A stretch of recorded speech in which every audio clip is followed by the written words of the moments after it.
Good evening, ladies and gentlemen. After several episodes of collaboration, it appears that Umno and PAS now want to make it official. Yesterday, Umno Acting President Mohamad Hasan announced that leaders from the two parties will meet on the 5th to formalize their relationship. Lapis ni sekarang tuan-tuan sekalian, saya dah mengikat. Kita dah hantar cincin tunang. Cincin tunang, cincin tanda dah kita bagi kat PAS. PAS menerima tanpa syarat. Eloklah tuan-tuan. Cincin tanda saya letakkan depan tuan guru ni, tuan guru haji ni. Tok, saya tak nampak ke mana kita boleh pergi. Orang Melayu berpecah belah. Selagi orang Melayu tak bersatu, Tok, kita akan hancur di tanah air kita. Putrajaya is now in talks with Gamuda Berhad to negotiate terms for the acquisition of 4 highway projects that the company has a majority stake in. In a Saturday statement from the Prime Minister's office, the government announced that the existing toll mechanism will be eventually replaced with a congestion charge instead. This is in line with the Pakatan Harapan promise to abolish tolls. For motorists, the plan so far is to have a congestion charge equivalent to the existing toll rates for a peak period of 6 hours, while the rates will be reduced by 30% during normal hours.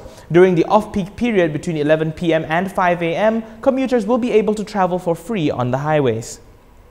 Following through with this, Prime Minister Dr. Mahathir Mohamad explained today that even if the government completely abolished the collection of tolls, the people will still have to pay for it in other ways, saying that cancelling all the rates would be too expensive as the government would then need to buy the toll roads and then would need to raise funds to service the loans needed to make the purchase.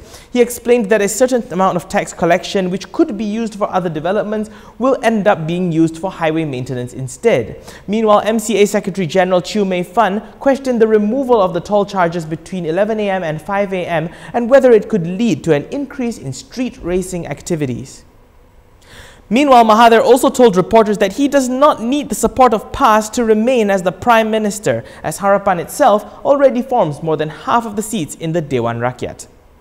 Sokongan itu sokongan kepada yang sudah pun menang, bukan yang nak kalah tapi dia nak pergi menang, tak ada. Tapi kalau dia nak sokong, dia sokonglah. Tak usahlah cakap kepada saya, sign surat kuno nak sokong saya, tak sebut nak sokong Pakatan Harapan, tak sebut, cuma nak sokong saya aja. Tapi saya bukan kerjaan mestilah Pakatan Harapan.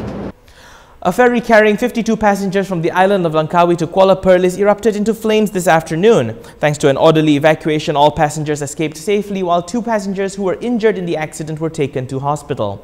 According to the Malaysian Maritime Enforcement Agency for Kedah and Perlis Deputy Director of Operations Captain Zulinda Ramli, the crew immediately directed the passengers to gather in front of the boat when they had discovered the fire about 15 minutes after departure from the Kuah Ferry Terminal. According to Bernama, the passengers were then taken back to the Kuah Ferry Terminal.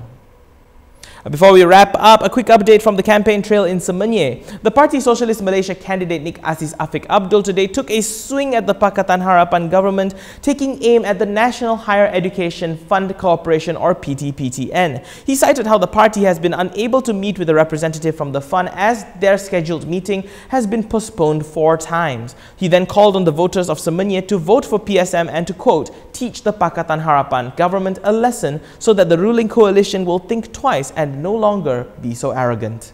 And that is all from me today, ladies and gentlemen. For more stories, you can go to KiniTV.com. Don't forget to hit like, share, comment, and subscribe. I'm Daniel Anthony. Thank you for watching.